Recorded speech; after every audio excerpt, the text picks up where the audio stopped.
Muy buenas tardes, ¿cómo están?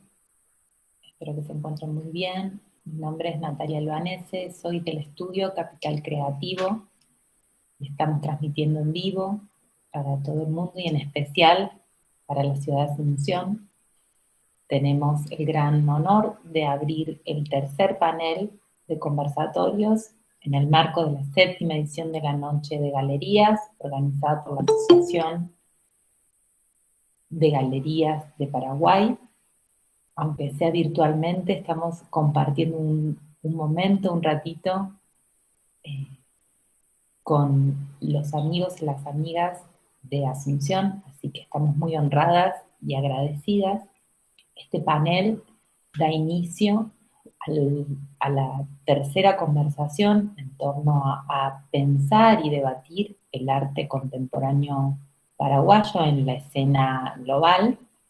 Para eso tenemos tres invitados de lujo. Me voy a tomar un momentito para presentarlos a cada uno, más de uno ya lo conocerá, pero siempre es bueno, como dice Mirta, el público se renueva, por lo tanto está bueno revisar agendas y volver a compartir la trayectoria tan reconocida de los tres panelistas que hoy nos van a honrar con su disertación. Maestro Ticio Escobar, que nació en Asunción de Paraguay en 1947, él es curador, profesor, crítico de arte y promotor cultural. Ha cursado la carrera de filosofía en la Universidad Católica de Asunción. Es abogado por la citada Casa de Estudios. Dicta cursos y conferencias en universidades de todo el mundo.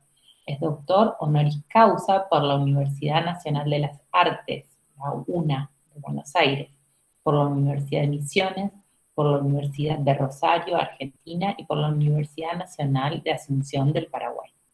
Fundador del Museo de Arte Indígena, Centro de Artes Visuales, en 1985, director de Cultura de la Municipalidad de Asunción, del 91 al 96, autor de la Ley Nacional de Cultura de Paraguay, la 3051 del 2008, y coautor de la Ley Nacional del Paraguay, aquí, de 1988 a 1999. Es presidente del capítulo Paraguay de la Asociación Internacional de Críticos del Arte, del 99 hasta el 2003, y desde el 2005 al 2008, fundador y director del Seminario Espacio Crítica del Centro de Artes Visuales de 2003 a 2008 y ministro de Cultura del Paraguay, del 2008 al 2012. Actualmente se desempeña como presidente de la Fundación Carlos Colombino y director del Centro de Artes Visuales Museo del Barro de Asunción. Bienvenido, Ticio. Ahora les voy a comentar del segundo ponente, también de Asunción, el señor Álvaro Martínez Grau. Nació en Asunción en 1963, es arquitecto por la Universidad Nacional de Asunción, máster en Historia, Arte, Arquitectura y Ciudad, doctor arquitecto por la SAP de Barcelona, España, y su tesis doctoral, La realidad de Antonita Pies, de 1943 a 1958, que obtuvo la nota sobresaliente y fue finalista del premio extraordinario de la tesis doctoral de la Universidad Pontífica de Cataluña, del 2004-2005, declarada de interés científico por la Fundación Tapies y por la Casa de Asia de Barcelona en 2007. Albán es docente, crítico de arte y curador independiente. Fue profesor invitado por la Casa de Estudios que anteriormente mencionábamos, miembro del Consejo Editorial de la revista DC de Crítica Arquitectónica y responsable de exposiciones en la Galería des Angers de las Artes Contemporáneas de 1999 al 2006 en Barcelona, en España. Exdirector de la carrera de diseño de 2008 a 2012 y de arquitectura en el 2018 de la Universidad de Columbia del Paraguay. En la actualidad es docente de las carreras de arquitectura y de cinematografía en la Universidad de Columbia del Paraguay y profesor en el Instituto Superior de Artes de la licenciatura en música dependiente de la Facultad de Arquitectura, Diseño y Artes de la Universidad Nacional de Asunción. Un millón de gracias de que nos acompañe. Y por último, Gisela Di Marco, ella es docente, investigadora y gestora cultural, es licenciada en Ciencias de la Comunicación, especialista en Crítica de las Artes y diplomada en la Gestión Cultural y Nuevos Medios. Fue editora de la revista Betabet y tiene 4 libros publicados como autora y coautora. Integró el colectivo Modular y fue programadora de arte y tecnología del Centro Cultural España Córdoba de 2004 al 2011. En 2014 y 2015 fue directora de Cultura de la ciudad de Villa Allende, aquí en la provincia de Córdoba. Es profesora de arte contemporáneo en la Universidad Blas Pascal desde el 2004 y formadora en gestión y comunicación cultural de dicha casa de estudios, de la Universidad Católica y del Instituto de Cultura Contemporánea. Desde el 2015 es socia fundadora del estudio Capital Creativo.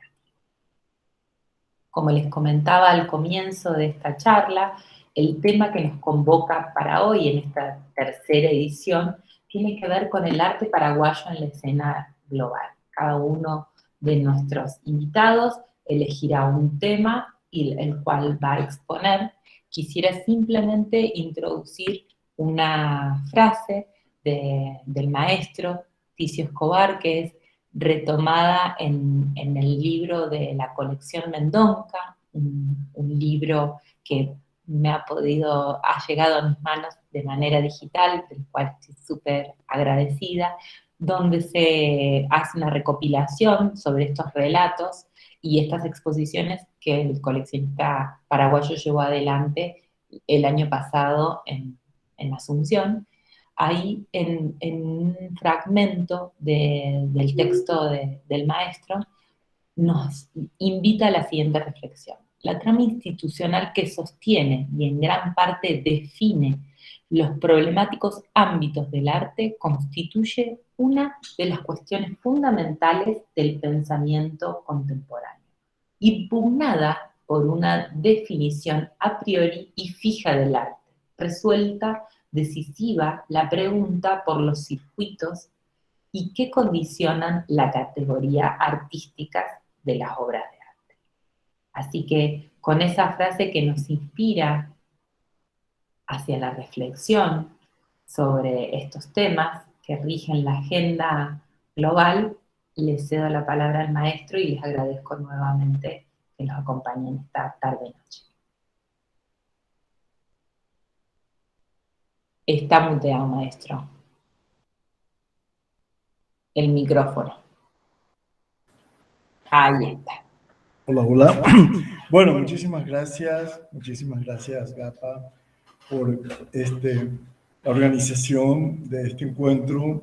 Muchas gracias a todos los organizadores, a los compañeros de mesa, a las personas que están asistiendo.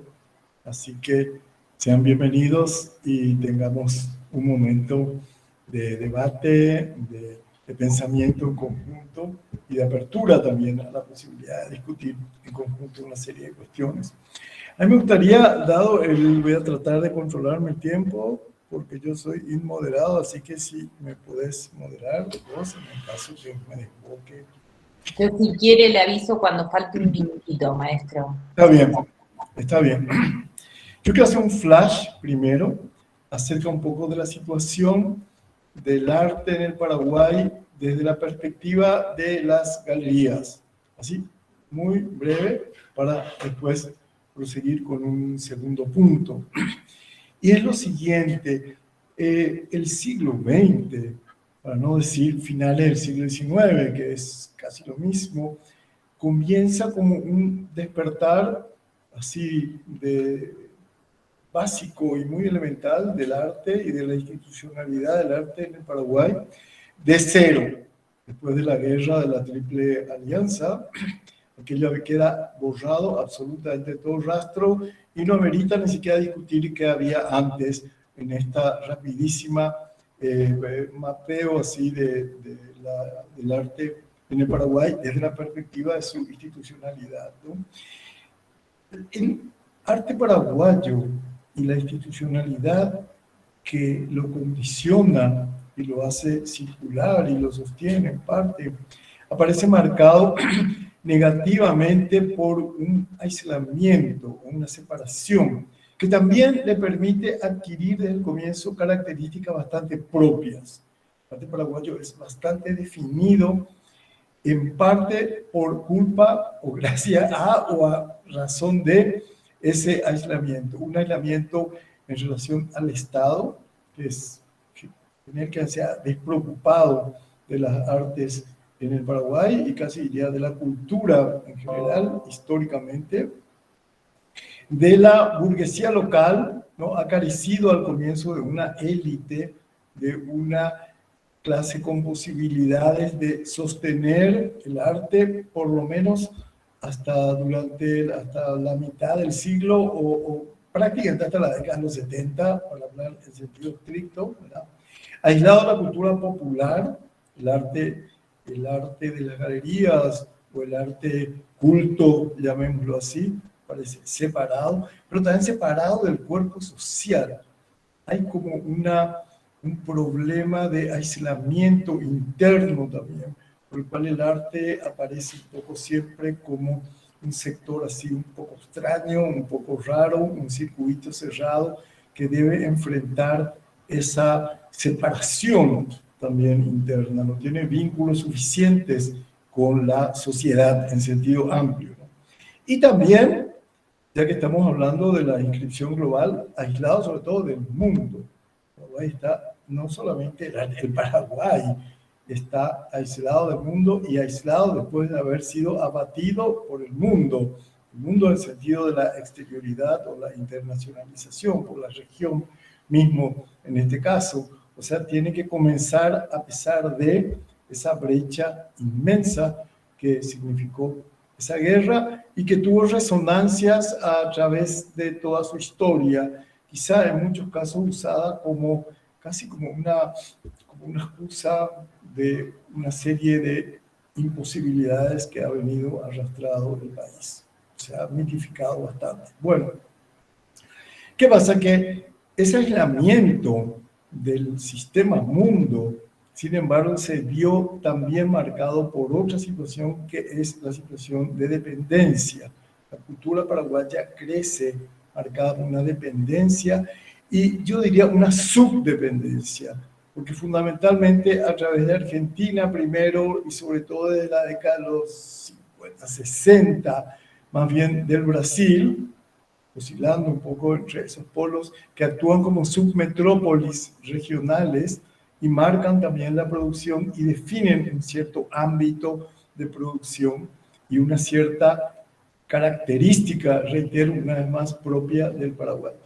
Ese aislamiento continúa, esto que estoy hablando es inicial en relación a la institucionalidad del arte o la institución misma del arte como surgimiento de las artes visuales en el Paraguay moderno, digamos, continúa y comienzan relaciones embrionarias con América Latina y con cierta internacionalización de los años 40, 50, cierto crecimiento de la economía, etcétera, apertura un poco con sus dos polos nutritivos que son Buenos Aires y San Pablo, proveedores imaginarios también, y también contrincantes, también rivales, también aliados, estoy hablando en términos imaginarios y simbólicos, ¿verdad?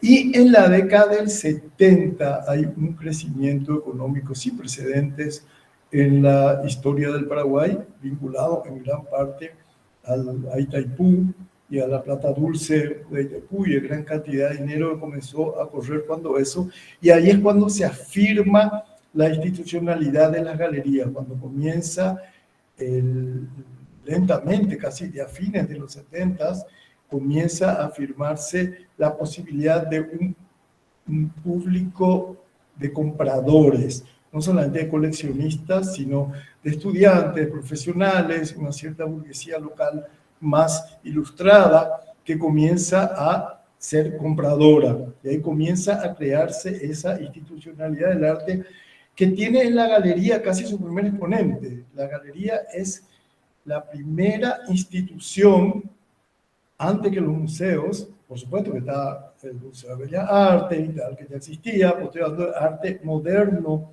en ese momento, como circulación posible de lo que había como instancia encargada del proceso entero de producción, circulación y consumo de obras de arte. En la galería, entonces aparece sin nada, y eso es un caso especial en el Paraguay, como una responsabilidad también en torno a el dar a conocer el arte, a desarrollar, a promover artistas, a dar una imagen de lo que es el arte del Paraguay, etc. Por supuesto que el mercado del arte comienza, por una parte, a profesionalizar la obra, por otra parte, como todo mercado de arte, sometido al doble signo del mercado, que es la concesión y la necesidad de adaptarse a un gusto medio o mayor del público, y por otra parte, una necesidad de rigor que hace crecer a los artistas y hace crecerlos en su obra. Esa oscilación que vamos a volver a ver se plantea siempre como una tensión interna en el mercado del arte, pero también no solo en el mercado del arte, porque el mercado en su sentido más amplio es toda la institucionalidad que tiene que ver con el sistema capitalista mundial, así que todas las instituciones del arte están, y toda la producción del arte en general, toda la producción está regida por la lógica del capital, ¿verdad? O sea que siempre tiene que haber un tira y afloje en relación a la necesidad de llegar a público más amplio por una parte y por otra asegurar cierta, la consistencia del arte. En los 80 también se da el fenómeno que aparecen las grandes figuras consolidadas de la década del arte paraguayo. En ese momento, en un año pueden hacerte, pueden tener una exposición de Livia Abramo, de Carlos Colombino, de Olga Blinder, de Eddie Jiménez, Pedro Di Lacio, Leonor Checoto, en fin, todas las grandes figuras del arte, las cuales todas las que nombré, no queda ninguna, aparecían y podían ser expuestas año tras año. Eso también daba como una fuerza y casi no existían muy pocos lugares, o sea, casi no había competencia en galería, lo que es muy sano también, pero en un momento eso fue vivido también de manera negativa, no como la manera como yo veo que se está dando ahora, como una manera muy positiva en términos de alianzas, en términos de acuerdos, en términos de intereses comunes, como es GAPA mismo, que yo saludo así como una iniciativa absolutamente positiva y constructiva en ese sentido, ¿no? Por una parte. Ahora, planteado este pincelazo así rápido de una situación que marcó fuertemente la institución del arte paraguayo, y me centro sobre todo en la galería, porque estamos hablando de galerías de arte, y no solamente por eso, sino podríamos hacerlo de la propiedad del museo, podríamos hacerlo de las bienales, probablemente, o de las colecciones de arte, o de la crítica de arte, que también forma parte de la institucionalidad del arte, pero me centro un poco en el tema de galerías por eso. El arte contemporáneo se define en muchos puntos del arte, se diferencia del arte moderno, y uno de ellos es que al arte contemporáneo le interesa un poco el fuera del arte mismo, el fuera de sí. El arte moderno está muy centrado en el lenguaje mismo del arte, en la forma del arte, en el desarrollo de sus propias posibilidades poéticas y expresivas, mientras que el arte contemporáneo le interesa un poco, reitero, no un poco, bastante, lo que ocurre más allá de la obra misma, lo que ocurre en el taller del artista, lo que ocurre en la galería, lo que ocurre en las bienales, lo que ocurre en la sociedad de la cual en parte el arte es un síntoma, o por lo menos una de las traducciones posibles de lo que ocurre socialmente, se da en el arte. Y entonces esa preocupación por el fuera del arte también, y no solamente involucra la institucionalidad del arte y la creación, los sistemas productivos del arte, sino que también el pensamiento sobre el arte, la teoría del arte, el conocimiento del arte. Son cuestiones que entran a formar parte del arte mismo, casi que no pueden ser desprendidas de la producción artística. Entonces, ¿qué pasa? Que el sistema del arte se convierte en una preocupación digo en el sentido que hay una atención especial por el sistema del arte que está conformado, o el mundo del arte, como suele ser llamado, o los circuitos, que está conformado por las galerías de arte, pero también por las bienales, por las ferias, las colecciones de arte, la crítica de arte, la enseñanza del arte, etcétera, etcétera. Ver más puntos, las revistas, todas las publicaciones, el sistema editorial acerca del arte conforma un circuito que también ese mismo circuito está afectado por los dos polos que tensan la obra y se manifiesta muy bien en las instituciones y específicamente en las galerías, que es el polo creativo y el polo productivo económico, digamos. Entonces, el arte siempre tiene que hacer, cuando no un malabar o no una síntesis, sí una tensión o una situación que nunca se define a priori, sino que es indecidible, siempre se define en situación.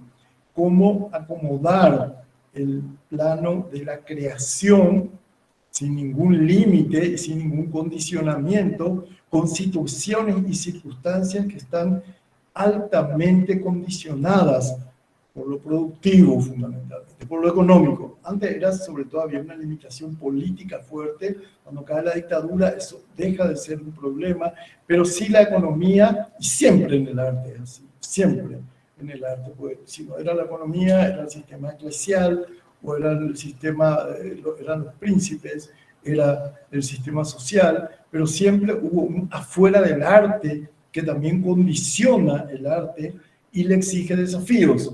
Todos los galeristas y todos los artistas y todos los que estamos en el mundo del arte sabemos de que el artista no solamente debe aspirar a hacer obras que satisfagan su propio espíritu y entren a competir con el gran arte universal o con el arte universal en general, y también tienen que hacer obras más complacientes, que son las que le permiten sobrevivir no solamente al artista, sino también a la galería. Perdón por hablar de temas tan pedestres, pero es lo que Livio Abramo llamaba las empanadas, es decir, aquellas obras que no estaban basadas en una necesidad creativa, sino una necesidad económica. Son, y no. Entonces, ¿cómo hallar el punto a partir del cual se pueda hacer una exigencia del público, un mayor desarrollo del público, para no renunciar a uno de los aspectos que son fundamentales, que tienen que ver con la producción económica, pues si no, dentro del mundo capitalista, que no hay otro, no se sostiene una obra, ni se sostiene la profesionalización del artista, ¿no? Entonces, ¿qué ocurre? ¿Qué salidas hay concretas?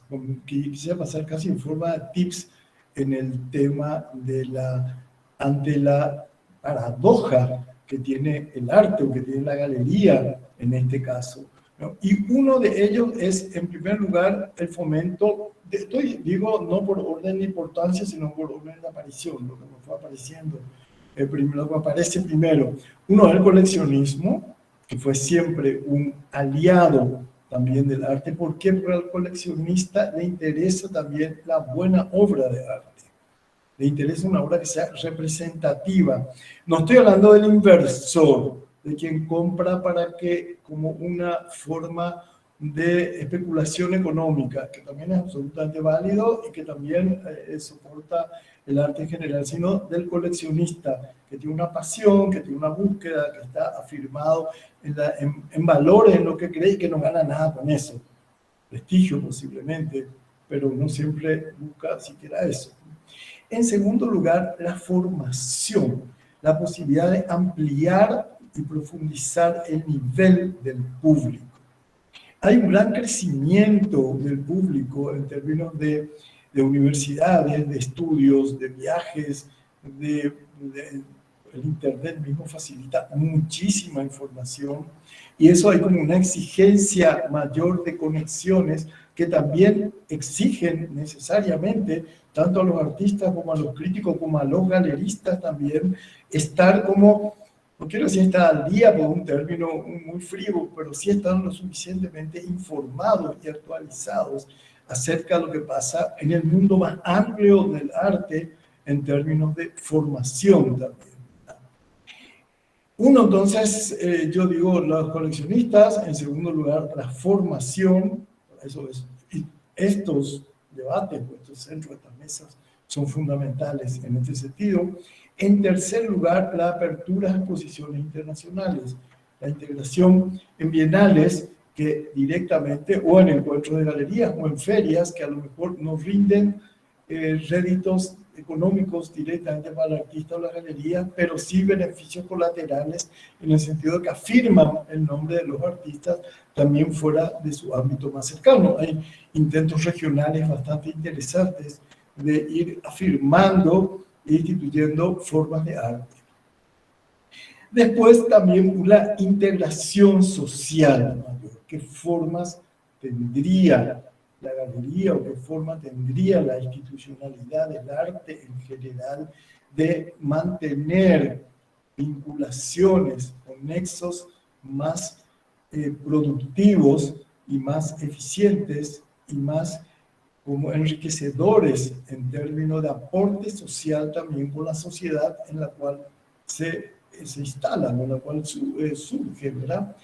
Hay una idea que es interesante que se plantea como galería expandida, ¿verdad? Casi a cualquier término del arte contemporáneo uno le puede poner expandido y está bien ubicado. Desde la escultura expandida de Rosalind Krauss hasta toda la forma de la pintura, la fotografía, todo.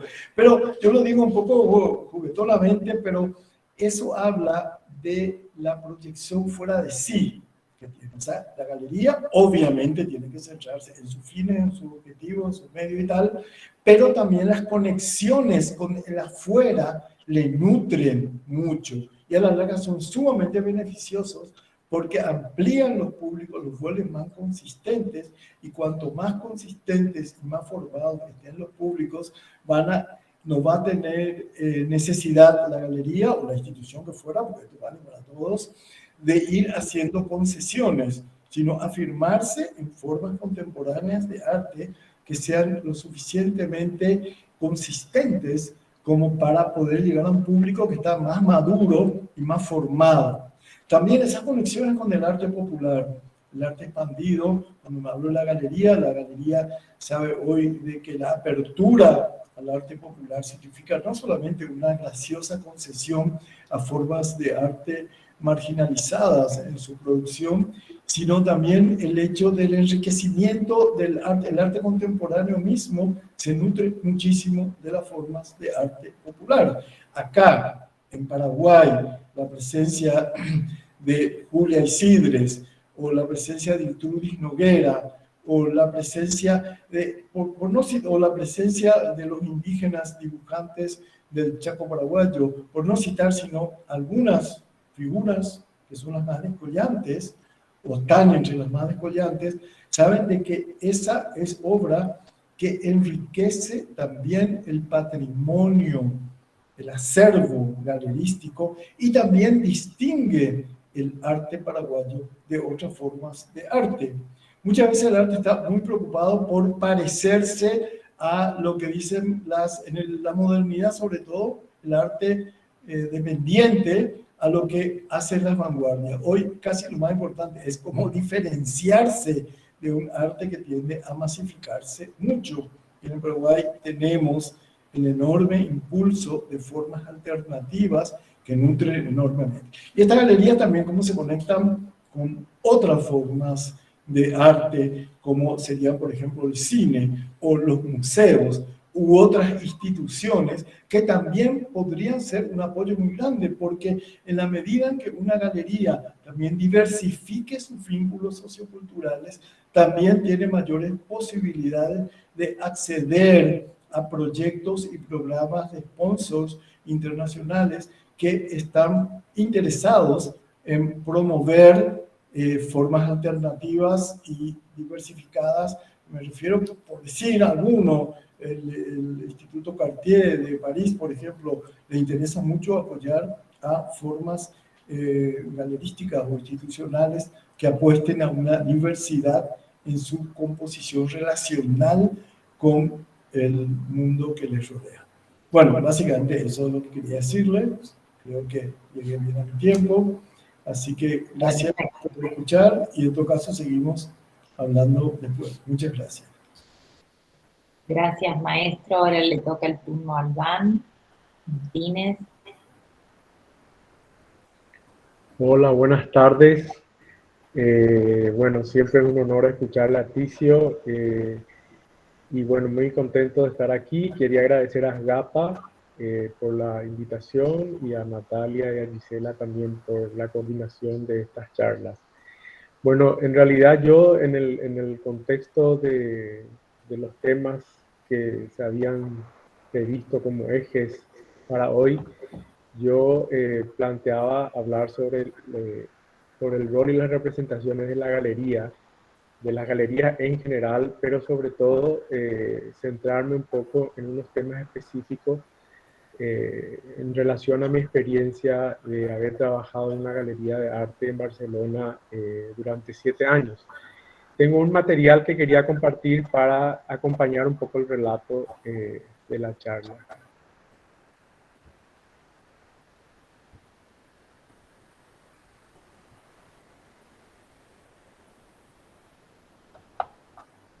Bueno, no sé si se ve. Ahí lo estamos viendo súper bien. Perfecto. Bueno, yo había escogido estos dos temas, las relaciones entre galeristas y artistas, y otro de los temas que era contemporaneizar las prácticas galerísticas, ¿no? Quería comentar que por un lado lo de las relaciones entre galeristas y artistas me pareció muy, muy importante desarrollar algunas reflexiones justamente, como comentaba, en base a mi experiencia de trabajo en la Galería del Sàngels, que hoy se llama Àngels Barcelona. Bueno, además de programar y coordinar las muestras de la galería y la comunicación permanente con los artistas representados con la galería, hemos participado en algunas ferias significativas como Louvre en Barcelona, Arco en Madrid, Art Brussels en Bruselas, De Foto en San Sebastián, Art al Hotel en Valencia, Kiaf en Seúl, Corea, y Paris Photo en París, ¿verdad? Quería recordar que si bien una galería representa, como todos sabemos, un espacio que además de exponer y promocionar obra de arte, se dedica preferentemente a su venta. Sin embargo, desde el Sàngels también trabajamos en muchos de los aspectos que comentaba antes Ticio, ¿no? En la realización, el impulso y la producción de variados proyectos artísticos, tales como participación en ferias como las que mencioné recién, coordinación de residencias, lanzamientos de libros, acciones e intervenciones artísticas, workshops, conversatorios, clínicas de arte, programas de visionado de vídeo, etc., ¿no? Partiendo un poco de esa, yo voy a ir mostrando imágenes, además de la Galería del Sàngels, voy a ir mostrando imágenes de galerías, pero que yo las elegí de manera subjetiva, no implican que sean, que tengan que estar ahí por ser las mejores o por tal, sino que yo las fui seleccionando porque me interesan las formas de trabajar de esas galerías, ¿no? Y también voy a ir mostrando imágenes de obras de artistas, porque como sabemos, no pueden existir galerías sin obras y sin artistas, ¿no? En este caso, esta es una obra de Franco Buberta que está representado por la Galería Àngels, ¿no? Como hablaba Ticio del mercado del arte o el mundo del arte, representa una suerte de sistema de relaciones socioeconómicas y mercantiles entre agentes artísticos, ¿no? Individuales y colectivos, como podemos ver en esta gráfica que yo preparé más o menos un poco en base a mi experiencia, ¿no? Que es un poco ese circuito que hablaba Ticio entre lo creativo, la producción económica y al final, digamos, también la colección, ¿no? Aquí vemos una serie de espacios y protagonistas que de alguna forma conforman ese mercado del arte y que como mercado, entre otras cosas, fija y regula el precio de la producción artística. En un contexto más profesional y global, como ocurre en ciertos ambientes de Europa o en grandes ciudades latinoamericanas, en la mayoría de los casos concede al galerista, el artista, digamos, concede al galerista la facultad de representar en ese mundo del arte. Y esa representación se suele dar generalmente de manera verbal, aunque en muchos casos también se deberá instrumentalizar por medio de un documento o contrato en el que se especifique el ámbito y las características de esa representación. Por otro lado, las galerías de arte, en este caso le estoy mostrando una imagen de la galería Elga Alvear, y paralela y periódicamente las grandes ferias de arte ponen en relación al artista con el público comprador, tanto el privado como coleccionistas, aficionados, etcétera, como institucional y profesional, museos, instituciones culturales varias, curadores, críticos, así como también con organizaciones privadas como las fundaciones y empresas, ¿no? En este caso vemos una imagen de Axel Pute que está representado justamente por esta galería Elga de Alvear de Madrid, ¿no? Una galería de arte básicamente, digamos que tendría tres áreas principales: el área administrativa, el área comunicativa y el área expositiva, pero que esas áreas se van complejizando según la línea de trabajo de la galería y la escala que va adquiriendo la galería, ¿no?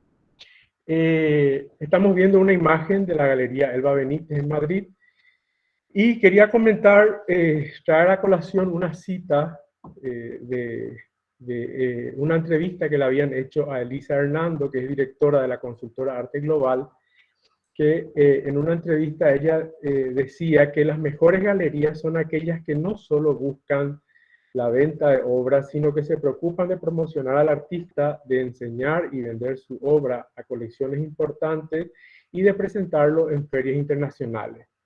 Aunque también es importante señalar que cada vez más las galerías se van volviendo especializadas. A mí me tocó ver galerías que solo trabajan fotografías, galerías que solo trabajan un segmento de edad de artistas, galerías que trabajan arte latinoamericano, como en este caso Elba Benítez, que le representa a Ernesto Neto, ¿no?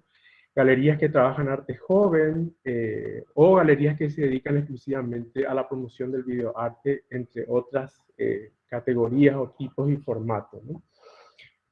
Aquí vemos la Galería Strain de la Mota, que es otra que conforma la Asociación Art Barcelona, con una obra de Jean-Marc Bustamante, el artista francés, al cual representa también esa galería, ¿no? Y estáis mostrando esta imagen de Juana Daizpuru porque esta reconocida galería madrileña, la galerista Juana Daizpuru también en una entrevista había comentado algo que me pareció interesante compartir en este contexto, ¿no? Juana Daizpuru decía hace un tiempo: actualmente a los galeristas se nos exige un trabajo mucho más complejo, mucho más complicado que el que se pudiera realizar hace unas décadas. Ahora nuestro trabajo se realiza en tres direcciones principalmente: investigación, mecenazgo y didáctica. Evidentemente, esta situación, como también lo señalaba muy bien Ticio, exige o demanda a muchos galeristas también mayor participación en ese proceso de difusión del arte de sus artistas, ¿no? Aquí vemos una obra de Tania Bruguera representada por la Galería Juana Daizpuru. Creo que dentro de ese contexto introductorio que hice, quería explicar justamente que la relación entre un artista y un galerista puede definirse como aquella en la que ambas partes, mediante aportaciones recíprocas de diversa índole, unen esfuerzo con el objetivo común de proceder a la venta de la obra del artista, así como difundir y dar a conocer la misma, ¿no?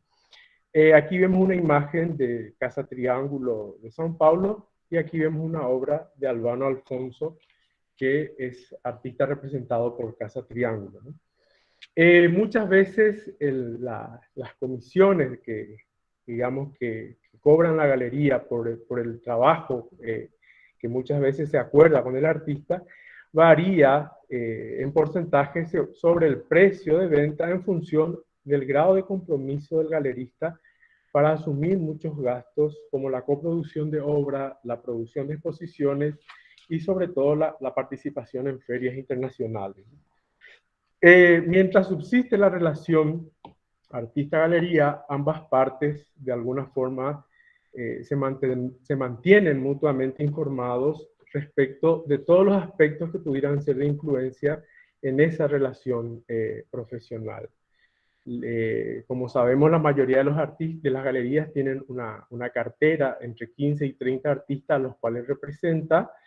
Y es muy importante, como decía también Ticio, en ese vínculo artista-galería, las conexiones, ¿no?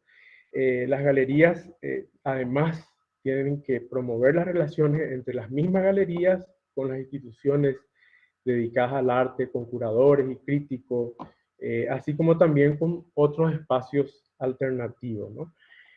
Siempre es importante que las galerías trabajen en conjunto para que el potencial público de arte se vaya convirtiendo en real, asiduo y permanente, ¿no? Aquí vemos la Galería Kurimansuto de México, una galería que me gusta mucho. He visto su representación en varias ferias y es una galería que le representa, por ejemplo, a Gabriel Orozco o a Damián Ortega, como en esta obra, ¿no? Y en esos vínculos de galería-artista me parece muy importante volver a retomar la idea de las ferias, ¿no?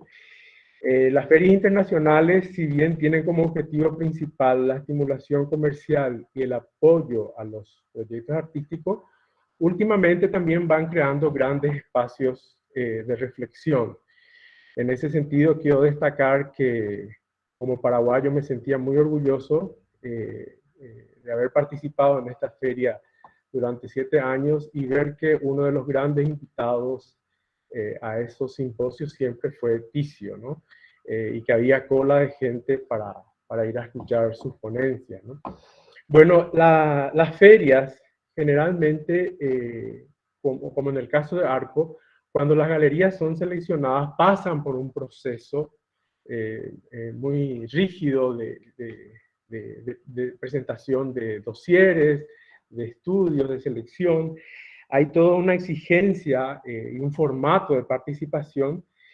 Y de alguna forma las galerías es importante esa participación porque en esa relación artista-galería también, digamos que la galería ocupa esos espacios buscando clientes potenciales, hacer contactos y cerrar ventas, ¿no? Aquí vemos una imagen del Paseo Central de Arco. Aquí vemos una imagen del 2013 de lo que es la distribución de los 2 pabellones principales de Arco con todas las galerías seleccionadas. Y también, como comentaba Ticio, las instituciones culturales ofrecen dentro de la feria un programa especial paralelo para aprovechar ese impulso del turismo cultural. Y las ferias de arte reúnen, además de profesionales del sector y coleccionistas, a un público general, muchas veces universitario, interesado en ver las últimas tendencias, como una oportunidad de asistir también a una muestra de la producción artística global y aprovechar las actividades relacionadas que propone cada feria, ¿no? Sabemos que muchas ciudades de considerable tamaño tienen su propia feria, más o menos contemporánea, más o menos internacional, y cada vez también, al igual que mencionaba con las galerías, más especializadas, como en el caso de la reconocida Feria Loop de Barcelona, que está especializada exclusivamente en videoarte. Aquí vemos otra imagen de Arco de ediciones anteriores. Vemos esta imagen con participación del público. Hay espacios que son interactivos. Están los Project Room, que son un espacio que no tienen un tinte comercial, sino que un tinte más de instalación individual de artistas. Bueno, les quería compartir esta nota. A mí me tocó escribir sobre la presencia del arte latinoamericano en el 2006 en el periódico de Arco, invitado por el editor de esa publicación que acompaña a Arco. Y para cerrar este apartado, quería decir que esa participación en las ferias más importantes y la mayor vinculación internacional quizás sea una tarea pendiente de las galerías paraguayas, pero también quisiera destacar la labor de ASGAPA, que viene activando de manera asociada desde los años 2012 y 2013, organizando algunos eventos como la Noche de Galerías y la Feria Feriarte,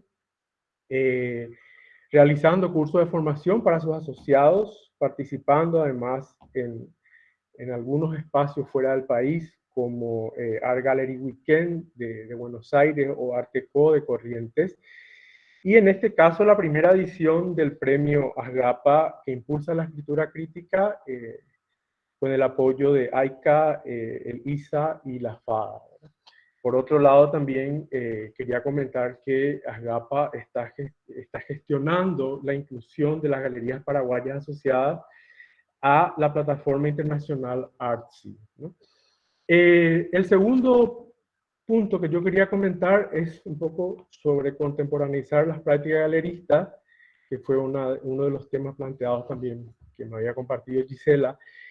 Y bueno, quería hacer algunas reflexiones sobre eso. Sabemos que últimamente, con la experiencia vivida durante la pandemia, las actividades culturales se reactivaron con aforos limitados, pero los entornos digitales siguen siendo una alternativa para exhibir el trabajo de los artistas y facilitar la venta de las obras. Esto exige evidentemente a las galerías contemporaneizar sus prácticas, ¿no? En el mercado del arte, en particular el de las galerías, la vía digital, si bien ya era significativa antes de la pandemia, se notó un gran cambio, una migración hacia plataformas visuales en este tiempo de incertidumbre, ¿no? Por ejemplo, entre 2018 y 2019 se reportaba un mercado de un 15% de galerías de arte sin espacio físico, y en 2020 y 2021 esa presencia llegó al 38%, es decir, se duplicaron los negocios de arte sin un establecimiento espacial, ¿no? Estos datos son recabados por el reporte de Gallery Insight de 2021 de Artsy, justamente, la plataforma con mayor presencia en el mundo para el acercamiento y la compra-venta de arte en línea. También es cierto que muchas galerías tuvieron que cerrar y muchas tuvieron que reinventarse, ¿no? La transformación digital del negocio del mercado del arte es una de las soluciones que diversos galeristas tuvieron y tienen como principal reto frente a esta pandemia y la pospandemia. Y de hecho, los datos del sector indican que la opción digital, al margen del marco económico general, ha ido creciendo y las ventas en líneas también, ¿no? Acá tenemos una imagen, yo capturé páginas de 4 galerías así al azar, internacionales, cómo de repente Instagram se fue convirtiendo en la red social preferida para artistas y galeristas, ¿no? Y cómo de alguna forma en ese proceso de contemporaneizar y digitalizar las experiencias galerísticas, hay muchos planteamientos que fueron surgiendo y que parecerían que ya se van a quedar, ¿no?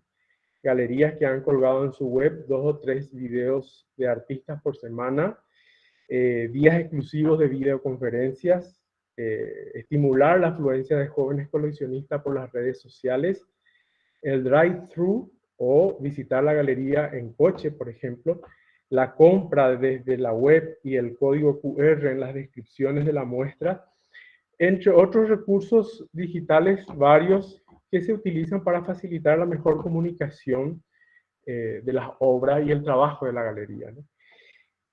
Aquí tenemos una imagen de la exposición Kairos de Osvaldo Salerno, que está puesta en la Galería Matices, justamente en el marco de las Noches de las Galerías, que fue una exposición con la que trabajamos muchísimo con Osvaldo, justamente en tiempos de pandemia, y que fue tomando, digamos, un carácter para mí muy interesante porque a pesar de todas las dificultades se monta una exposición que fue un trabajo muy activo del artista y de la galería, y en mi caso que actué como curador. Y de alguna forma también fue muy interesante la experiencia de hacer una visita guiada en vivo, que de alguna forma muestra un poco esos nuevos cambios que se van dando en esa contemporaneidad que están viviendo las galerías, ¿no? Y bueno, quería concluir diciendo que evidentemente el confinamiento ha evidenciado la importancia que tiene la literatura, el cine y también el arte para generar bienestar en nuestras vidas. Y por otra parte, podemos considerar también que para ejercer la labor educativa de las galerías, el mundo virtual es importante, pero no suficiente. Sirve para llegar al espectador, quizás lograr seducirlo, pero queda corto hasta ahora para las expectativas generales. Y pienso, bueno, y esto es una apreciación personal, que una exposición virtual nunca ofrece a los sentidos la riqueza de contemplar las obras originales en una galería. Bueno, eso es todo y muchas gracias. Muchísimas gracias, Albán, por hacernos viajar y recorrer tantos lugares tan hermosos. Le toca la palabra a Gisela Di Marco. Muchas gracias. Buenas noches a todos. Bueno, buenas noches, aquí ya es de noche. Estoy desde Córdoba. La verdad es que es un gran honor para mí poder ser parte de esta mesa con dos referentes que admiro y respeto muchísimo. Quiero agradecer a SGAPA por esta oportunidad. No pretendo desde Córdoba hablar del arte paraguayo con la propiedad y la autoridad con la que pueden hacerlo Albán y Ticio, pero bueno, sí quería aportarle algunos conceptos, algunas ideas que me han resultado de utilidad para pensar desde territorios como los nuestros, y que creo que pueden extrapolarse perfectamente a la realidad paraguaya también. Voy a acompañarlo de una presentación también con algunas imágenes que también he elegido de forma un poco caprichosa, no pretenden ser un recorte ni una afirmación de nada, simplemente son para hacer la presentación un poco más visual, y que podamos también compartir algunas imágenes de gran belleza. Así que, bueno, procedo a compartir mi pantalla. Mi intención, bueno, la selección de conceptos que elegí también a partir de algunas lecturas, de algunos textos que he encontrado productivos, con conceptos productivos como para pensar estos temas, ¿no? De la localidad, la regionalidad y el diálogo global en la escena artística contemporánea desde territorios con realidades como la latinoamericana. Son tres conceptos básicamente los que quería desarrollar, son tres conceptos que están muy relacionados, así que van a poder ver allí muchos vínculos. La primera idea tenía que ver con estas denominaciones, ¿no? Que hacen referencia a nuestros territorios cuando delimitamos y denominamos al arte de un territorio a partir de inscripciones como la nacionalidad, por ejemplo. Sucede, y bueno, aquí en en el caso de Córdoba, que es una provincia del interior, del centro del país, pero del interior del país, muchas veces nos sucede que las referencias que se hacen al arte argentino son más bien referidas al arte que se produce en Buenos Aires.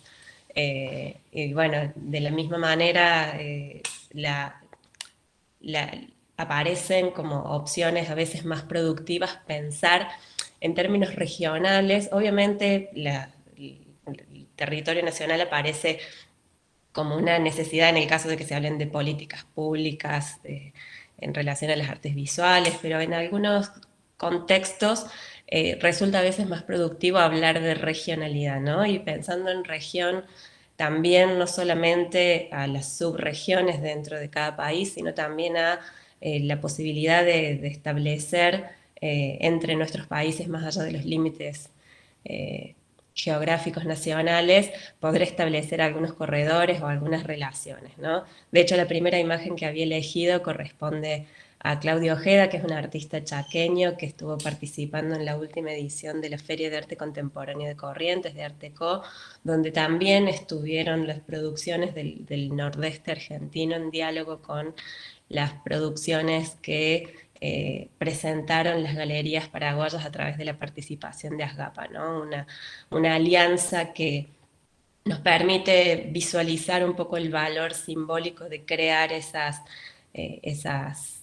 relaciones regionales y fortalecer esos vínculos regionales que tienen muchos comunes denominadores culturales, geográficos, paisajísticos y a veces, como decía recién, estas circunscripciones geográficas pueden resultar más productivas que otras, ¿no?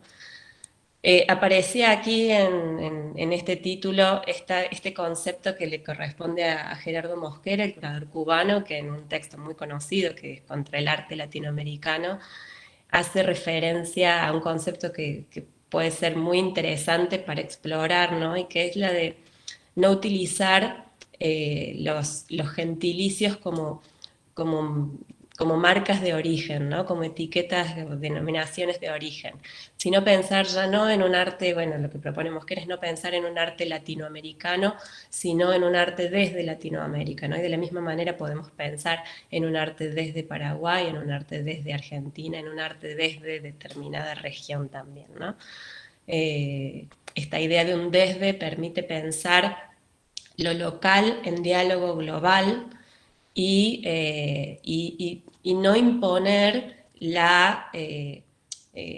digamos, de alguna manera no constreñir las producciones artísticas a responder a ciertas marcas de origen, ¿no? Pese a lo productivo de trabajar a partir de la cultura propia, de la cultura local y de que eso marque una diferencia y una identidad de la producción, ¿no? Pero pensarla como un territorio a partir del cual se produce un diálogo, se produce una trayectoria, se produce la posibilidad de una expansión. Otras imágenes que aparecen aquí acompañando la presentación son imágenes que se pueden ver pueden ver las obras en vivo quienes tienen la posibilidad de estar en Asunción como parte de la 7ª noche de galerías. Y si no, también pueden a través de la página web, como lo hemos hecho desde aquí, de Argentina, recorrer. Son algunas obras simplemente a modo ilustrativo de esto, ¿no? que estamos conversando. Son imágenes que se están presentando y exponiendo hoy en las distintas propuestas que nos traen las galerías asociadas de ASGAPA en esta 7ª edición que concluye esta semana. El segundo punto tiene que ver con pensar en esta idea de si el arte contemporáneo funciona como una lengua franca, ¿no? ¿Y qué implica eso? Una lengua franca, una lengua común, una lengua global, que de alguna manera puede hablarse desde cualquiera de nuestros territorios. Y lo pongo en signo de preguntas porque también creo que hay que desarticular algunas cuestiones respecto de esta idea de una lengua franca, ¿no? Hay hay que despejar cualquier pretensión de universalismo En ese sentido, ya desde el quiebre de la modernidad, ya no podemos hablar de que haya un único relato del arte contemporáneo, un único arte contemporáneo que sería como una especie de lengua universal que debería hablarse sin referencia de lo propio, ¿no? De lo identitario, de lo diverso, de lo multicultural.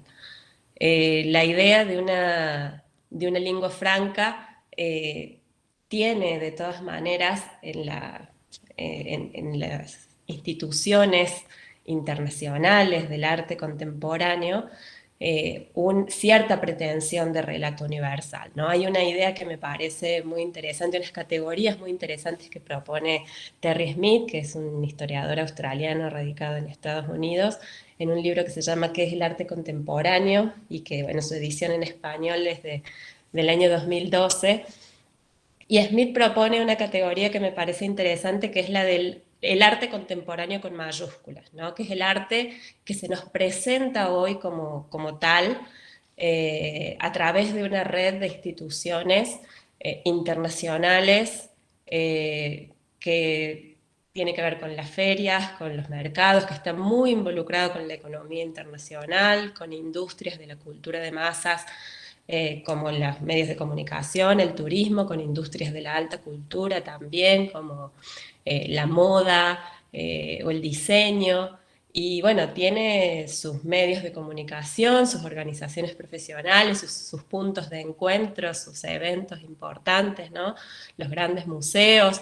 Y desde estas instituciones se nos presenta un arte contemporáneo que se pretende de alguna manera universal, ¿no? Se pretende como una especie de lengua franca que todos deberíamos hablar sin acento, sin tonada, ¿no? Y esta es un poco lo que quería proponer, ¿no? Frente a este arte contemporáneo que tiene ciertas características, ¿no? Que tiene una condición espectacular, un gran impacto mediático, que está en el tope del espectro de visibilidad en el campo de las artes.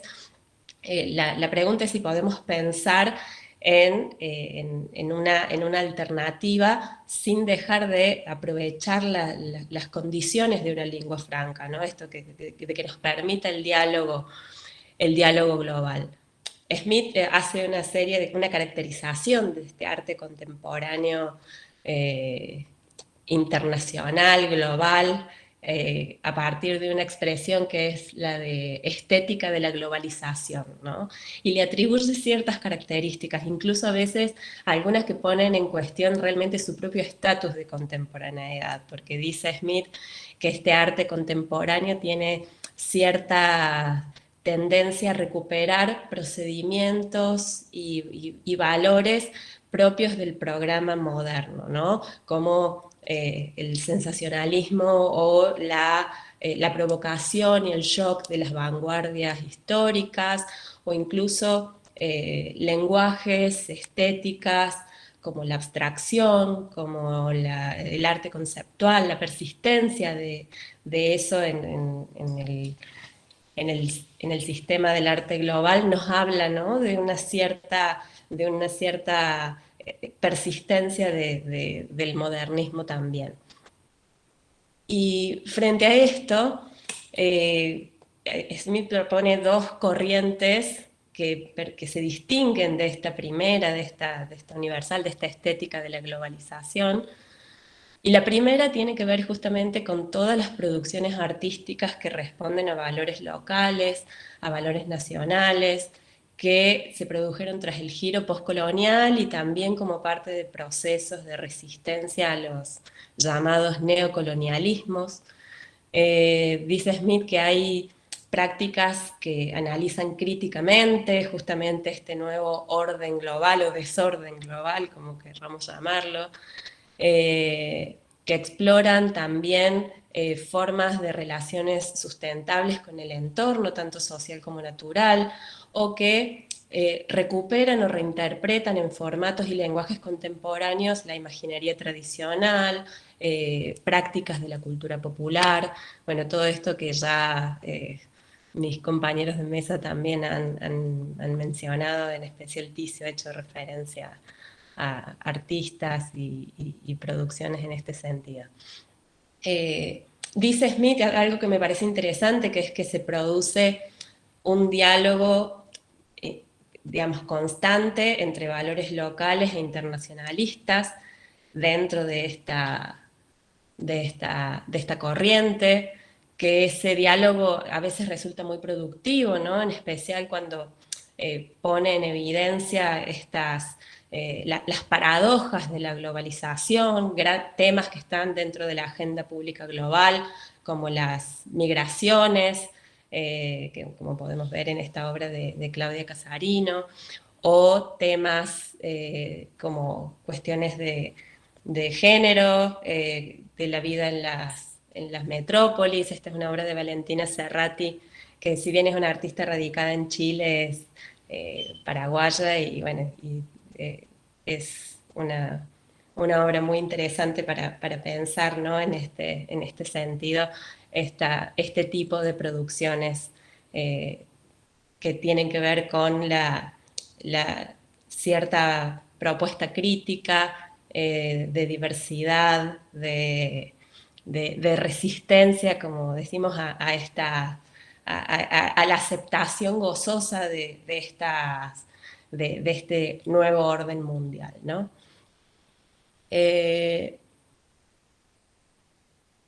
Junto a estas reflexiones también, bueno, elegí esta obra de Erika Mesa y Javier López para hacer referencia también a algo que ya mencionó Adriana Almada, que creo que está por ahí entre el auditorio, que ya lo mencionó en la primera mesa de este ciclo de conferencias, y que es también el riesgo de estas prácticas, de estas producciones, el riesgo que asumen sobre todo cuando quedan encuadradas en lecturas que pueden ser de una cierta exotización de la cultura popular o de sus individuos, de sus referentes, que puede entrar dentro de una lectura de orden etnicista, ¿no? Y por eso también el propio Smith dice que este diálogo entre lo local y lo internacional puede resultar muy productivo, pero a veces resulta estéril o contraproducente, y son riesgos que los artistas asumen, pero que tampoco dependen solamente de ellos, sino también de las lecturas que se propician alrededor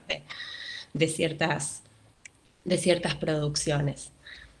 En definitiva, sobre esta cuestión de la lengua franca, vemos que es posible aceptar el potencial de una lengua franca, en el sentido que permite el diálogo con la escena internacional, con el afuera, con este fuera del territorio, posibilita el diálogo y el intercambio, digamos, y permite ingresar en el espectro de visibilidad y de institucionalización de la época también, ¿no?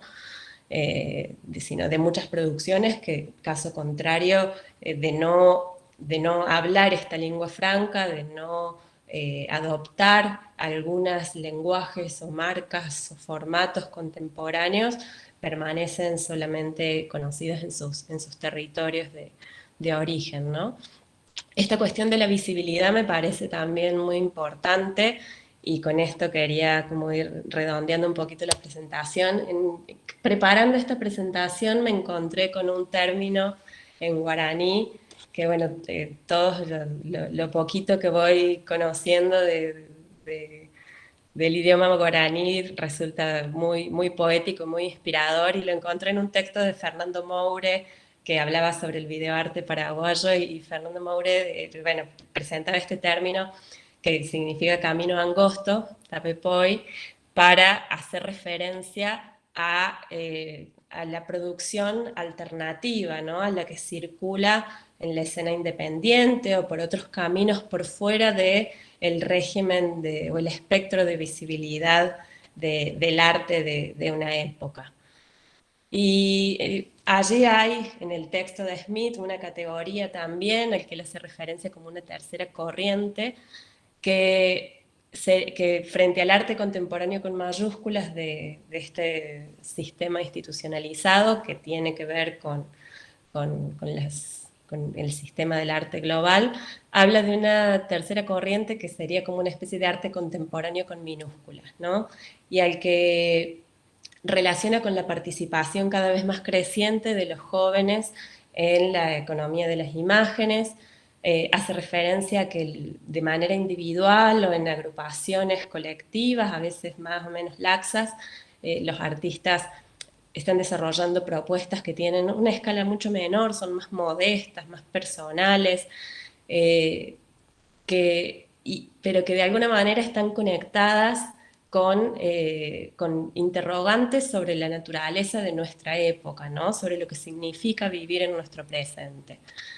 De alguna manera, estas obras no responden tanto a qué es o no el arte contemporáneo, sino más bien, y esta es una idea muy linda, tiene que ver con estos artistas se preguntan, se interrogan acerca de qué tipos de arte se pueden realizar y cómo se los puede poner al alcance de los demás, ¿no?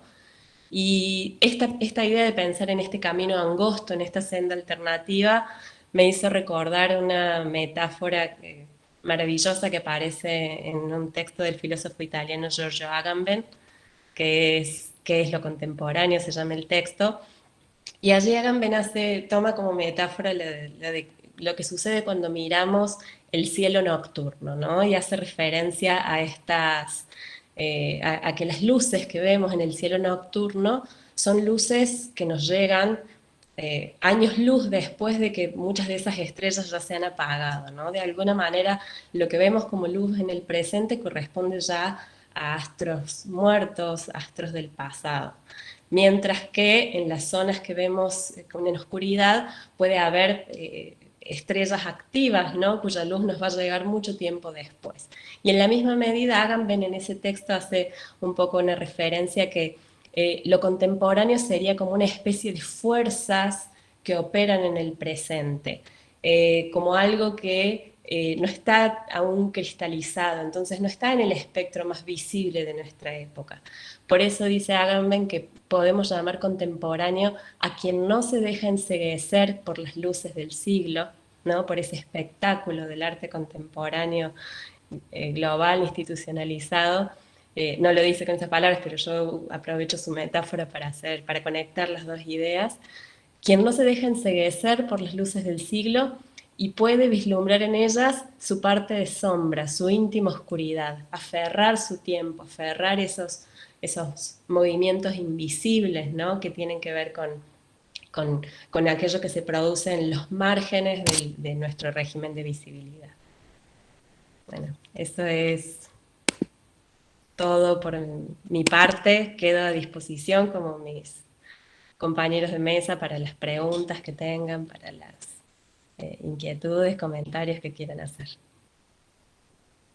Muchas gracias, Gisela. Pablo Ávila, ¿querés compartir alguna pregunta? Ya voy, Marcelo. Desmuteate, Pablo. En el medio, estás con el celu, el botoncito rojo del medio.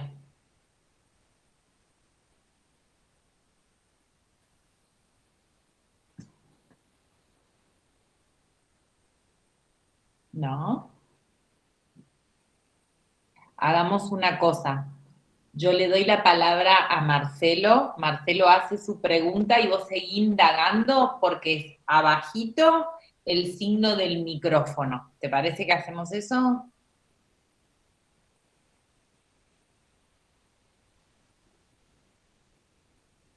Marcelo, si vos no tenés dificultades con desmutearte, vamos contigo. Ay, bueno, voy. genial.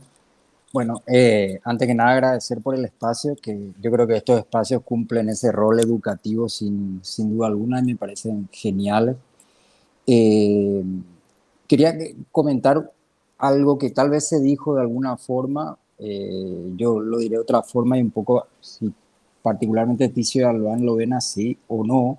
Yo creo que hay un rol en el galerista que es sumamente importante para la gente, para los colectores, coleccionistas, como le llamemos, que es la venta responsable, que le llamo crudamente, y que tal vez le podríamos llamar un símil a una curaduría, en que los galeristas se ocupan y preocupan de el tipo, la calidad, el contenido, el sentido de la obra que te ofrecen para en relación a lo que uno está, digamos, colectando. Me parece muy importante porque si bien, o sea, ser galerista es un negocio que tiene un fin de lucro, me parece que ese comercio responsable o sea, que yo le llamo comercio responsable en el sentido de ejercer como una especie de curador en la colección o en lo que uno está intentando que sea una colección, me parece fundamental, porque digamos, para vender cosas o incluso arte hay mucha gente, o sea, no, creo que no, o sea, abrir un local y poner obras e intentar vender obras de arte no es algo que está lejos del alcance de mucha gente, ¿no? Ahora, el ejercer ese rol con el cliente, el coleccionista, el eventual o el regular, a mí me parece que es algo que agrega valor y que yo al menos en mi experiencia, yo no lo veo en todos los galeristas. Y me parece que es un diferencial cuando el galerista, más allá de atender un cliente y hacer un negocio, ofrece algo pensando en el sentido, en la dinámica, como en la línea que uno sigue. Y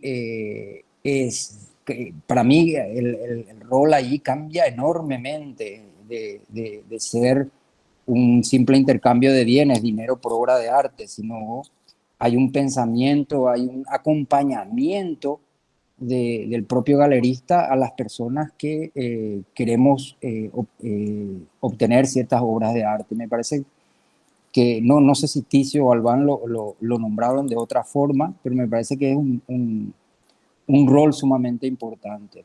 No sé qué piensan Ticio y Albán de eso, o Gisela también, ¿no? O sea, solo lo digo porque ellos hablaron directamente de los galeristas.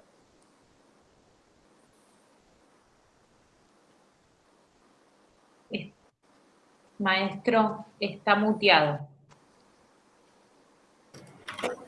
Sí, estoy de acuerdo con Marcelo. Yo creo que, bueno, las interacciones entre la galería, los compradores, las otras instituciones son así múltiples y muy complejas, ¿no?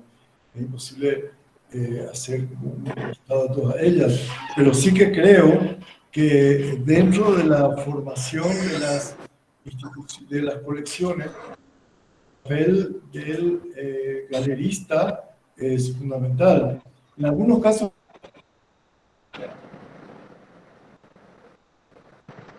trata de hacer él mismo su curaduría. En otros casos acude a críticos. Pero cuando el galerista tiene la suficiente formación, conocimiento, la sensibilidad que coincide en parte o en mucho con el coleccionista, bueno, se da, por una cuestión de hechos, se da la posibilidad de que el propio galerista pueda ir indicando, mira, esto para vos, yo creo que esto te va a interesar, creo que está dentro de tu colección. Por supuesto que estamos hablando de operaciones comerciales, pero todo lo que hacemos está usado por el dinero. La idea es cómo también pueden abrirse canales y cruces que sean independientes y que tengan que ver con la ética, con las ganas, con el impulso, porque el mundo del arte involucra demasiado afectos, demasiado cuestiones que sobrepasan ese nivel, ¿verdad? En última instancia, también un médico particular, lamentablemente la salud casi no es pública acá, un médico particular también cobra, pero obviamente se va a preocupar si es la ética de la que debemos partir todos los médicos, van a preocuparse enormemente por la salud del paciente y le van a hacer un cuadro de cómo seguir, de qué le conviene, de qué régimen alimenticio o medicamentoso o de ejercicio tiene que seguir, etc. Yo creo que eso se da o no se da. Es un feeling también y es una de las muchas formas de conexión humana también que existe, por la cual puede uno como compaginar el entender qué quiere. Incluso perfectamente puede darse el caso que el coleccionista quiera comprar y que el galerista diga, mira, no te conviene tanto esto de acuerdo a lo que es tu colección, a lo que son tus criterios, o yo te sugiero que no tanto esto, o que venga el coleccionista incluso y le venga, mira, este cuadro me ofrecen de tal galería, otra, y que le diga, sí, te conviene, agarrar, por decir. Tal cual. Sí. Gracias, Ticio. Sí, yo quería, bueno, comparto todo lo que dijo Ticio, solamente quería agregar a la inquietud de Marcelo, que yo, bueno, en el cuadro este del mundo del arte había incluido una figura que se llama el asesor de colecciones, ¿no? Que a mí me sorprendió eso, si bien también en nuestro país hay, pero me sorprendió la importancia de esa figura en Europa, por ejemplo, ¿no? Por decirte, el Reina Sofía tiene 5 asesores de colecciones, pero un colector privado también tiene su propio asesor de colecciones. Y esa es una figura muy importante que muchas veces no se valora, y yo creo que es muy interesante porque sobre todo también, así como yo hablé de las galerías que se van volviendo especializadas, de las ferias que se van volviendo especializadas, también las colecciones se van volviendo especializadas, ¿no? Ya no solo se colecciona por coleccionar, que también se puede dar, ¿verdad? Sino que muchas colecciones tienen una línea, ¿no? A mí me tocó ver colecciones, por ejemplo, de Ernesto Ventós en catalán, que es lo que sonará el apellido Marcelo. La familia de él trabaja con, así como la familia Puig trabaja con perfumes, con fragancias que se hacen para las grandes casas de Francia. Y Ernesto Ventós tiene una colección especializada en obras de arte que estimulan el olfato, que sugieren el olfato, ¿no? Claro, ahí en ese contexto ya prácticamente su colección se vuelve mucho más específica y más potente, porque lo que él compra está encaminado hacia una dirección.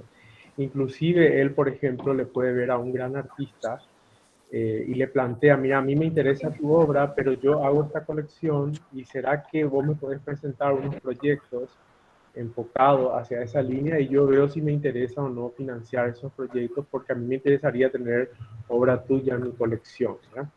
Entonces yo creo que esa es una figura también muy interesante que se puede mencionar en este contexto, ¿no?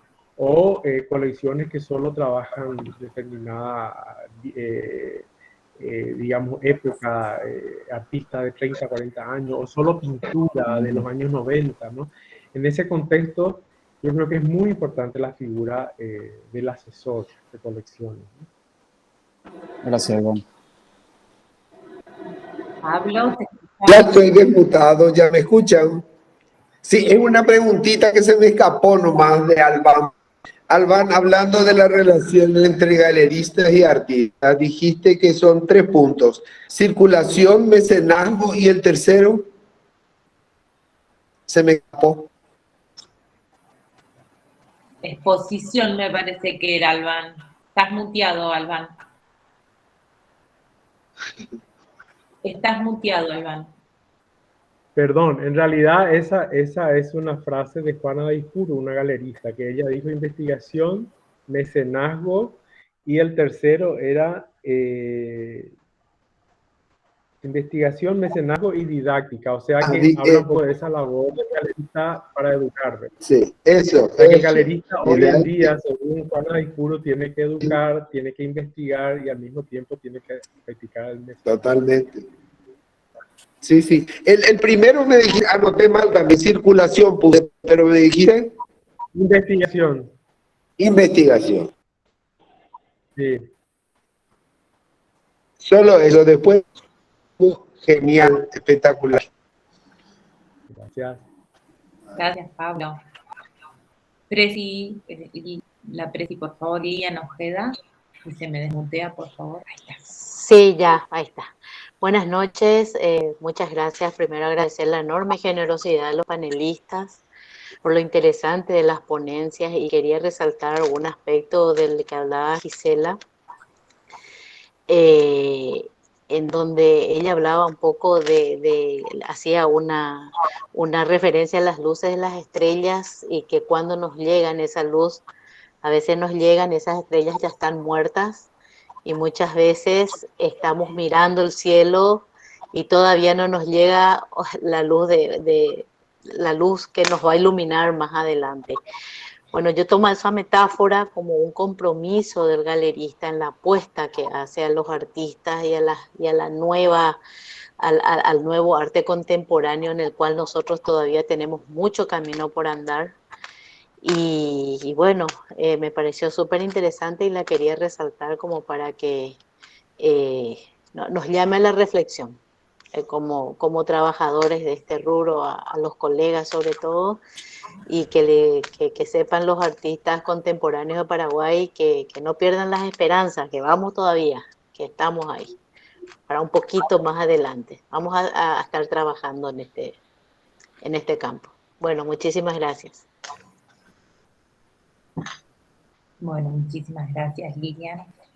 Maestro, yo tenía una pregunta para usted en relación a este concepto que resaltó bastante, que tenía que ver con el aislamiento, que muchas veces en la práctica del arte contemporáneo había, de cómo se imaginan esos desafíos para romper ese aislamiento, justamente ahora que podríamos estar en un receso o un retratamiento, no sé si dice bien así esa palabra, de la pandemia, y de alguna manera podríamos iniciar otra etapa. Sí, es interesante relacionar la figura del aislamiento con el de la pandemia, ¿no? Prácticamente una serie de figuras nos remiten ineludiblemente a ese encuadramiento.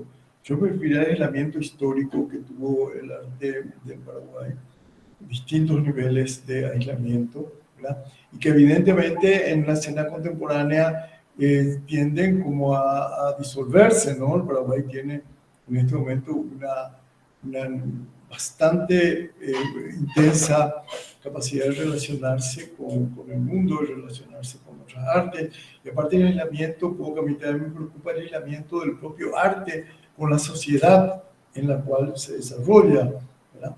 Pero es interesante lo que planteas también en términos del aislamiento que produjo la pandemia, ¿verdad? Que evidentemente forzó a otras formas de otras instancias de relacionamiento y de vínculo, ¿no? Tanto los artistas entre sí, como los artistas del público, como la galería y sus públicos, ¿verdad? Como las formas nuevas de vender que de pronto aparecieron así de manera impensable antes el contacto, la mirada física con el cuadro, aún el contacto, el olor de la obra, la presencia eran absolutamente indispensables. Hoy hay una cantidad enorme de ventas que se hacen en línea que están así fuera de esa tradición, ¿verdad? De modo que ese aislamiento, por una parte el aislamiento siempre es un retraimiento, una separación. El arte necesita también esa forma de aislarse. Yo decía que en Paraguay históricamente ese aislamiento también tuvo la ventaja, no estoy diciendo, recomendando por eso el aislamiento, pero tuvo como efecto colateral, digamos, una particularidades muy fuertes del arte paraguayo y una saludable anacronía en relación a su medio, que quizá recién se esté valorizando de una mirada contemporánea, porque para el arte, el pensamiento moderno, estar al día, estar actualizado, estar adelante de todos, es un valor casi innegociable, mientras que para el arte contemporáneo, demorarse, mirar a los costados, saltar tiempo hacia atrás, reponer situaciones que ya habían sido supuestamente caducados, conforma una fuente de energía muy fuerte, ¿verdad? Como que más bien a ese tipo de aislamiento yo me refería. Pero toda situación adversa en el arte puede ser revertida, porque justamente el arte es una operación de desplazamiento y transformación que opera a partir en favor de la sensibilidad, de la imaginación, de la creatividad, de la puesta a nuevas situaciones, de la búsqueda de salidas desesperada a veces, de líneas de fuga, como dice Deleuze, para salir de una situación. De modo que el arte es bastante, el arte en general, por supuesto, eso involucra a los artistas, las instituciones y tal, pero el arte en general es siempre un dispositivo de salida de emergencia. Wow. ¿Hay más preguntas, más aportes? Veía recién que estaba Adriana Almada, tal vez sería súper interesante algún comentario de ella. Adriana, sería lindo escucharte.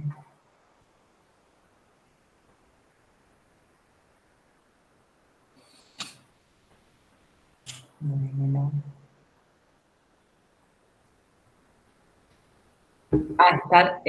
Quiere decir algo, pero está muteada. Me parece que está muteada. Parece que, pero ¿qué es lo que nos pasa? Todos estamos muteadísimos. Ahí está, ahí te escuchamos. Bueno. Bien. Bueno, ¿qué tal están todos? Me gustó mucho escuchar las intervenciones de todos.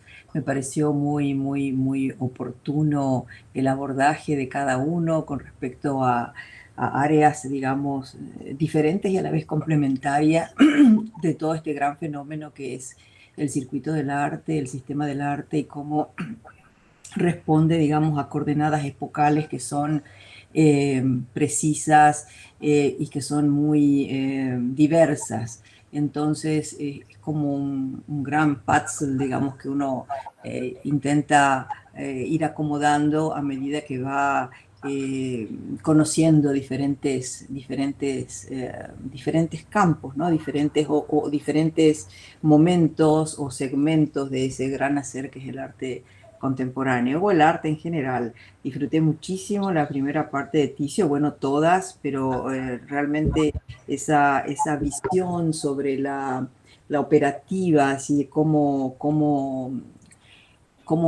actuar, digamos, sin necesidad de que sea un modelo o un paradigma, sino como una suerte de actitud, digamos, ante lo que ocurre, me pareció realmente fantástico. Y bueno, los aportes de Albán con todo su know-how de ferias y galerías, y lo de Gisela, su reflexión desde lo contemporáneo a partir de ciertas reflexiones teóricas y sobre todo lo regional, global, local, la manera en cómo interactúa, siempre es como un tema que está sobre el tapete, que nos obliga a pensar, porque incluso esa cita que hizo Mosquera sobre si es arte desde un lugar, en un lugar o de un lugar, es algo que está presente todo el tiempo, porque al momento de querer presentar, por ejemplo, vamos a llamarle así, un paquete de obra o un grupo de artistas, por ejemplo, en el exterior, es difícil porque en el fondo uno tiene que decir del Paraguay o arte paraguayo, aunque uno esté contestando esas mismas categorizaciones, aunque uno sienta que no son operativas y que no funcionan. Pero ¿cómo hacer cuando haces un envío internacional y tenés que plantearlo, tenés que identificarlo de alguna manera? Ese es un tema. A mí me pasó justamente cuando planteamos este catálogo de las dos muestras, una de las cuales fue curada por Ticio para la colección Mendonca, y decíamos, ¿cómo hacemos?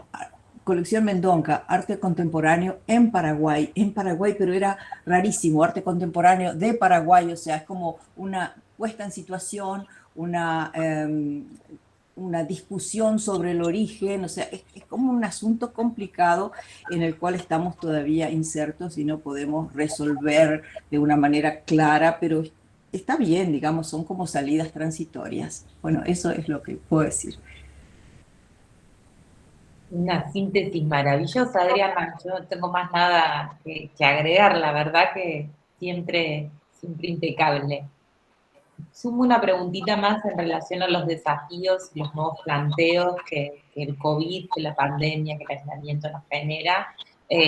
Una para Albán y después otra para Gisela. Para Albán, ya que pudimos ver ese plano de Arco en el 2013, digo, ¿las ferias vos pensás que van a seguir teniendo vigencia? ¿Sí? ¿No? ¿Qué formato? ¿Cuáles son los desafíos que a los cuales nos enfrentamos? Bueno, sí, yo creo que las ferias van a seguir. Se están readaptando también como las galerías, como los museos, ¿no?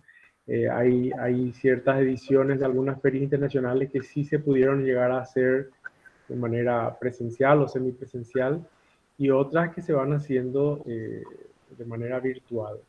Pero yo creo que algo muy interesante que justo leí por ahí preparando esta ponencia es que muchos directores de ferias importantes internacionales como Art Basel se estaban planteando que a lo mejor, más allá de pensar en que van a persistir las ferias, es replantearse el papel de las ferias en este nuevo tiempo, ¿no? Y replantearse, por ejemplo, cuestiones como el impacto ambiental, bueno, una serie de preguntas nuevas que la situación mundial está demandando. Y yo creo que eso es muy interesante porque las ferias, si bien convocan muchísima gente, ¿no? Arco, por ejemplo, que es la feria más grande, si bien no es la que vende más como Art Basel, las versiones de Art Basel, pero sí es la que convocaba mayor gente, era impresionante, ¿no? Y yo creo que todo eso también, por un lado tiene su lado positivo y por otro lado también un lado tal vez no tan positivo, ¿no? Entonces yo creo que sí esta situación de la pandemia nos ha hecho repensar muchas cosas, valorar cosas que a lo mejor antes no se tomaban muy en cuenta. Y yo creo que requiere un rediseño del rol de la feria, del papel de la feria, ¿no? Hay algunos que prefieren una feria más intimista, ¿no? Una feria más especializada. Hay otros que prefieren una feria en donde puede haber mucho más diversidad, ¿no? Pero sí es importante porque estas grandes ferias, como en el caso de Arco, por ejemplo, no solo el día de la apertura está abierto a los coleccionistas, sino que le pagan pasaje a los coleccionistas, ¿no? Le traen a los coleccionistas a la escena, ¿no? Pero hoy en día yo creo que la virtualidad permite otro tipo de acciones y tal vez para un coleccionista que ya esté conociendo la obra de los artistas, que ya esté educado, que ya esté informado, no es necesario a lo mejor, siempre la presencialidad tiene un plus, como había comentado yo al final, pero no es necesario, a lo mejor la virtualidad hace que muchas ferias tengan otros formatos y otras formas de acercarse al público. Hace poco, también gracias a Lilian, me conectaron de Art Ríos, una feria que se desarrolló hace poco, y me impresionó cómo trabajaban las galerías brasileñas, ¿no? Porque además de invitarme, de guiarme a toda la feria de manera virtual, me dieron una charla específica solo para mí, de un crítico brasileño y curador que vive actualmente en Berlín, que trabaja en Londres, en Italia, contándome sobre el trabajo de algunos representantes del arte contemporáneo brasileño que él pensaba que yo tendría que conocer, ¿no? ¿Y por qué comento eso? Porque me parece que esa es una estrategia de las galerías brasileñas de educar, informar para que la gente pueda valorar y con el tiempo comprar, ¿no? Yo creo que acciones como esas son las que van a ir apareciendo, como dijo Ticio, van cambiando las formas de trabajo de las galerías y también las ferias se van a tener que reinventar, ¿no? No creo que desaparezcan, pero sí van a tener que ajustar sus formatos. Muchas gracias, Albán. Tomé nota de esto de la intimidad, que me parece que sin duda es un concepto clave para Gisela, y antes de que se nos vaya el auditorio, ya para cerrar este momento tan interesante de reflexión, debate, quería preguntarte, Gisela, si también de cara a pensar las dinámicas de circulación, de producción del arte contemporáneo y desde desde las lecturas que vos hiciste de estos teóricos, ¿cuáles sentís que son las nuevas formas que va a adoptar, o si simplemente se va a mantener la manera en que los artistas vienen produciendo?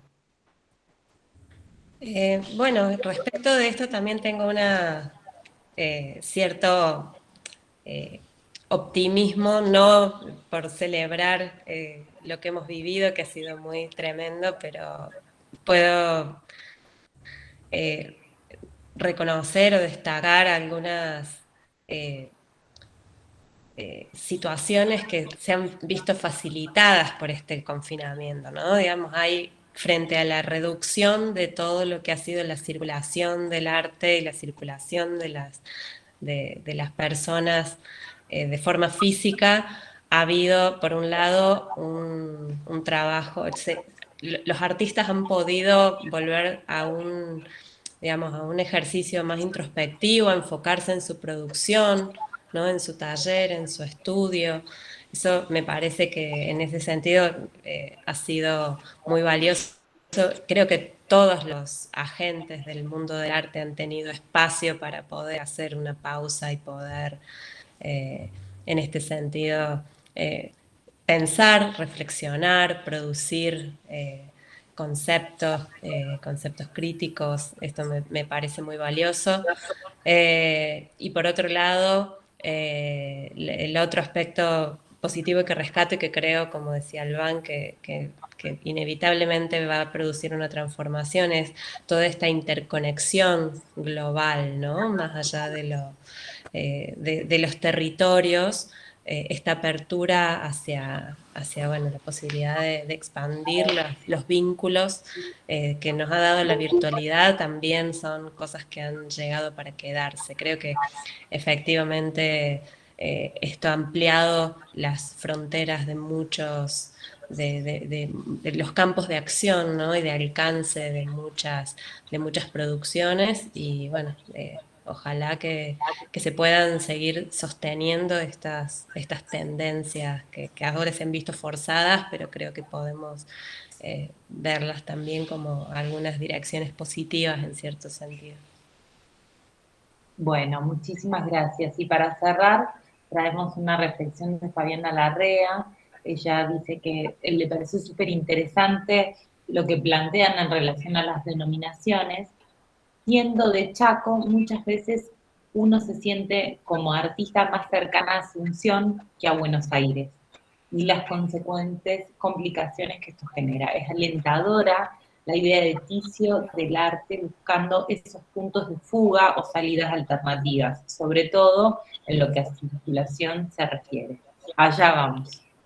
Me encanta cerrar este panel de hoy con ese optimismo, y también retomando, como el maestro bien decía, las alianzas, lo importante es salir del aislamiento y poder estar conectados para ir trabajando en pos de la internacionalización del arte y de más circulación entre nuestros artistas. Muchísimas gracias, un abrazo inmenso desde aquí, desde Córdoba, para los amigos y las amigas de Asunción. Buenas noches. Gracias. Gracias, hasta mañana. Buenas noches a todos, gracias. Chao, chao. Muchas gracias, buenas noches.